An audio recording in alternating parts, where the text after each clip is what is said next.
Hello again everybody and welcome back to the channel. This is going to be a short video just really showing you guys how specifically to calibrate your throttle in the EFB with the new Flybywire A32NX latest development version update. So as I've covered in the previous video that quite a few of you may have already seen, I've covered how to calibrate my throttle, which is a T-Flight HOTAS X, and I appreciate, as I mentioned in that video, the calibration method might be a little bit different for other people because my throttle settings, the throttle itself seems to link up with the detents quite nicely. But hopefully this one will improve and rectify and cover all the bases for everybody else. As I mentioned in the previous video, the throttle settings and the calibration will be different depending on what throttle hardware you've got. So there is an element of problem solving required. You've got to try and work this out yourself at the same time. So the videos are here to help you. Hopefully, if you do encounter any problems or slight differences in what I show in the video, you'll be able to problem solve and work it out. So be sure to click like and subscribe down below as well, and check the description for links to the Flybywire website, flybywiresim.com. Into the flight deck then, and you want to go straight to your settings tab. Hit throttle settings, detents, hit calibrate. Now, as I've already explained in the last video, I've got a single axis. If you've got things like the Thrustmaster HOTAS, if you've got things like the Thrustmaster TCA Airbus pack, and you've got split throttle with two axes, then you want to enable that function there. If you've got a reverser on your axes, you want to enable that one. Goes without saying. We're going to start with idle, and for me, as I've already said, my detents actually fall into the gates quite nicely. But some people have said that I was misleading in the last video, so this is to make it really clear, hopefully. My range is set to 0.03. Some people have said actually, if you change that to 1, it really helps. And again, I've only got one axis, so range 0.1.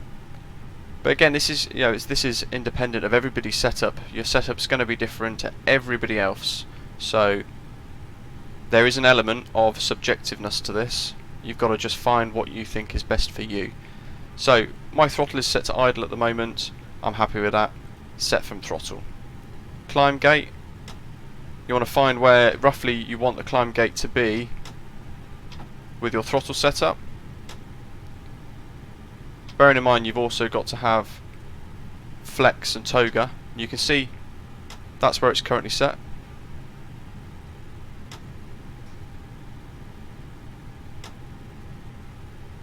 If I want it there, for example, set from throttle. What this is doing, once I save it and apply, it will then make the throttle snap to the climb gates whenever I set them. Flex, put that there, and toga.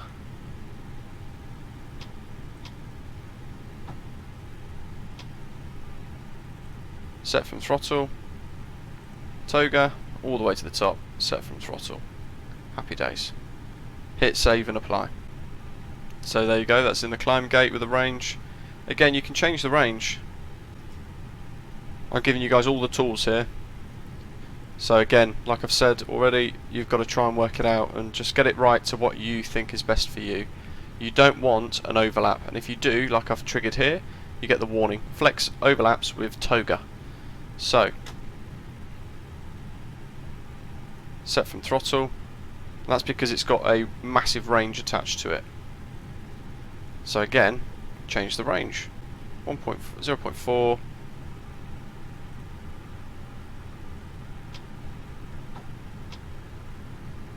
Set from throttle.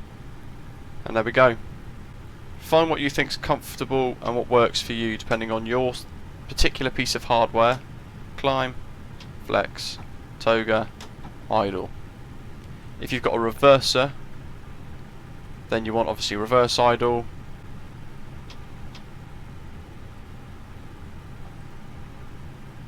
And reverse full. Set from throttle.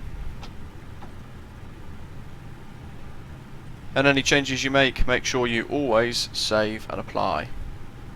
If you've got a file, of course, then you can also hit load from file too. So there we go. For me, I've got idle, climb, flex, toga set. They're all the detents there. Got nice climb range. You can reduce that again if you want to. There's a flex range and a toga range there as well. If you're getting problems where it's dropping out the climb gates, which I sometimes do, then increase the range of your throttle detents. We could drop this one to 0.08 for example, and then it gives us this nice region here to play with. So find what's comfortable and set it from the throttle. Again, there's your flex, make sure they don't overlap, and if they do you get a warning. And then toga. So having the wider range to allow for the different detents effectively gives us the ability, let's just show you guys here, to put it into one of the gates. And you can't see my controls, but there is a little bit of movement before it snaps out the climb gate up to flex. I've got quite a cheap throttle setup really.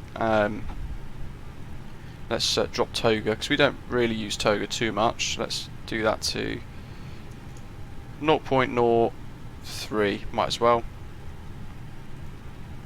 And that could give us a bit more range on flex.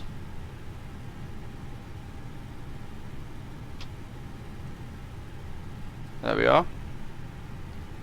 And again, just find what works for you. Look at that snap there, that's a good one.